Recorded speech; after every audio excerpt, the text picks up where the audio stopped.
Assalamualaikum warahmatullahi wabarakatuh. Pada saat ini, kami kelompok 4 Ilmu Biomedik Dasar akan memberikan edukasi mengenai penyakit jantung koroner atau yang disingkat dengan PJK. Penyakit jantung koroner merupakan penyakit yang menyebabkan kematian kedua setelah stroke di Indonesia. Berdasarkan dari data Kemenkes pada tahun 2022, penyakit jantung merupakan kasus penyakit katastrofik yang paling banyak ditemukan di Indonesia, yaitu sekitar 15,5 juta kasus yang dapat ditemukan. Dan berdasarkan dari data Riskesdas 2013 dan 2018, prevalensi penyakit jantung di Indonesia meningkat dari 0,5% pada tahun 2013 menjadi 1,5% pada tahun 2018. Pertanyaannya, apa sih penyakit jantung koroner itu? Penyakit jantung koroner adalah gangguan fungsi jantung akibat jantung kekurangan darah. Hal ini bisa terjadi karena adanya kerusakan pada pembuluh darah koroner yang ada di jantung. Kerusakan ini membuat pembuluh darah koroner menjadi menyempit ataupun tersumbat.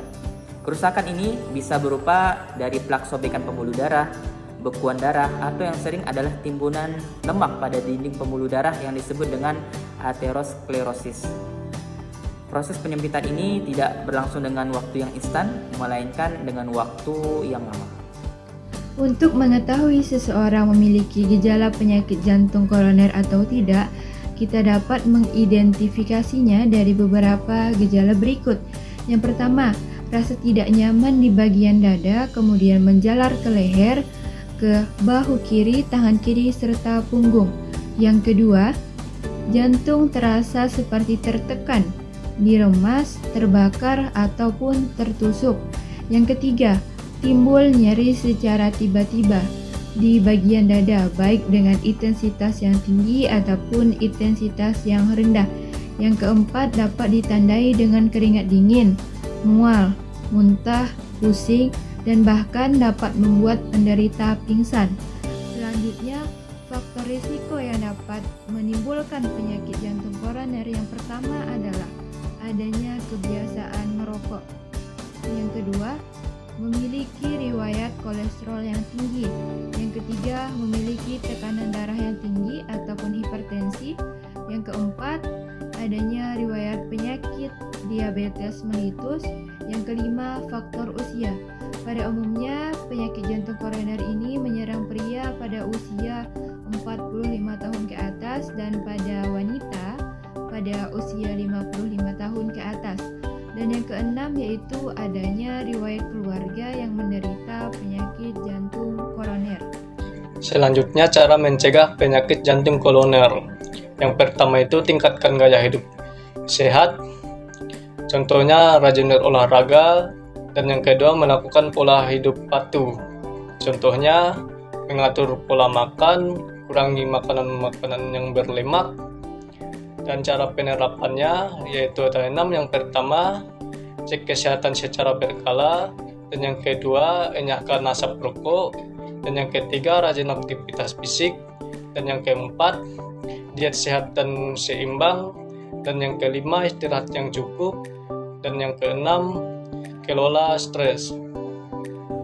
Selanjutnya, penerapan patuh. Yang pertama, periksa kesehatan secara rutin. Rutin melakukan pemeriksaan kesehatan untuk deteksi dini. Yang kedua, obati penyakit dengan pengobatan yang tepat. Konsultasikan kondisi kesehatan dengan dokter dan patuhi pengobatan. Yang ketiga, tetap aktivitas fisik dengan aman. Jaga tubuh tetap aktif dengan olahraga sesuai kemampuan. Yang keempat, upayakan diet sehat dan tepat konsumsi makanan bergizi seimbang sesuai kebutuhan tubuh. Yang kelima, hindari asap rokok, minuman beralkohol, dan zat berbahaya. Jauhi rokok, alkohol, dan faktor pemicu penyakit lainnya. Tambahan, kelola stres. Praktikkan relaksasi atau meditasi untuk menjaga kesehatan mental. Diet dan pola hidup sehat. Terapkan pola makan sehat dan gaya hidup aktif. Hindari merokok. Stop kebiasaan merokok untuk mencegah risiko penyakit. Nah, hindari minuman-minuman yang beralkohol dan berkarsinogen genetik, yaitu yang ke-6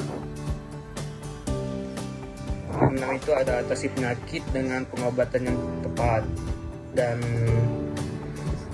ke-7 itu ada istirahat yang cukup, dan ketiga itu ada dan ke-9 itu